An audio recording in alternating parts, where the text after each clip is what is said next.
Айлардын султаны болгон орозо айында урматтуу мусулман бир туугандар, кандай салих амал болбосун, кандай сооптуу амал болбосун, ошол амалдардан жасап калганга аракет кылышыбыз керек.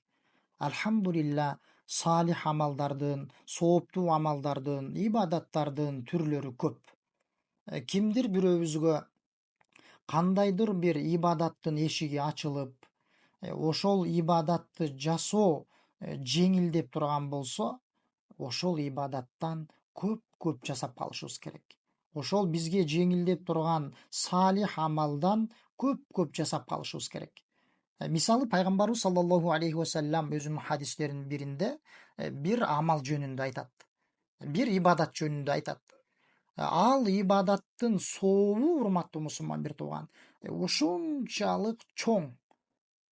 Айтайынбы ал кандай ибадат, урматтуу мусулман бир тууган? Чындыгында сиз ушул амалдагы, ушул хадистеги амалдагы соопко жетишиш үчүн сиз бир канча мал мүлкүңүздү, бир канча убактыңызды сарптайсыз. Убактыңызды, бир канча мал мүлкүңүздү сарптайсыз. Анда эмесе хадисти угабыз. Пайгамбар саллаллаху алейхи вассалам айтат. Бул хадисте, урматтуу мусулман бир туугандар, бул хадистеги амалды жасоо жеңил. Бизден бир аз эле убакытты талап кылат. Бирок айтканыбыздай сообу ушунчалык улук, ушунчалык чоң. Пайгамбар саллаллаху алейхи вассалам айтат.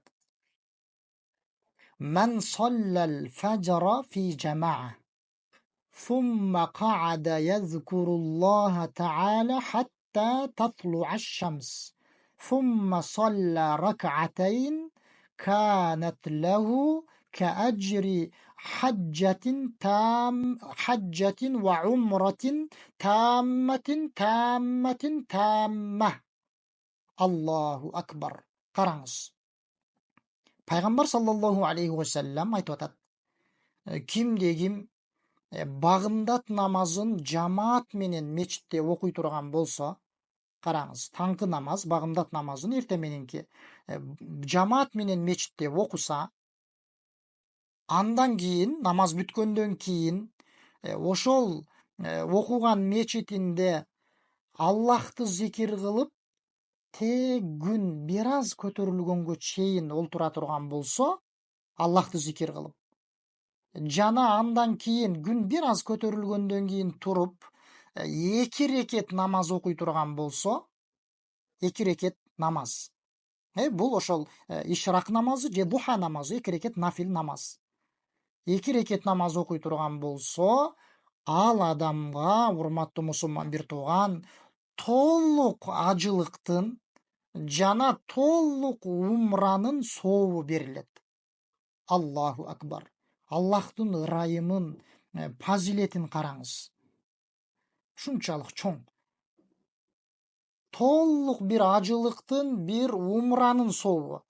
Сиз ажылыктын сообуна жетиш үчүн канчалаган мал мүлкүңүздү, канчалаган убактыңызды, канчалаган күч кубатыңызды жумшайсыз. Ошондой эле умрага. Ал эми бул ибадатты аткарсаңыз, урматтуу мусулман бир тууган, ошол толук умра менен ажылыктын сообуна жетише аласыз. Анын шарты, айтканыбыздай, багымдат намазын жамаат менен окуп,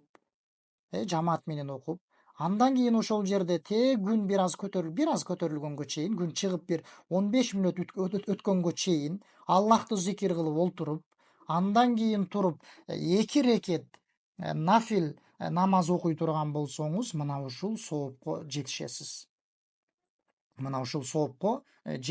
Урматтуу мусулман бир тууган.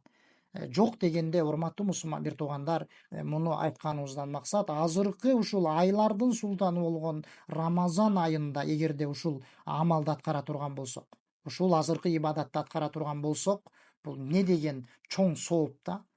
Айрыкча айтканыбыздай, азыркы биз турган Рамазан айында Алла субханаху ва тааля баарыбызга бул айда ибадаттарды жасап калууну бизге жеңилдеткен болсун.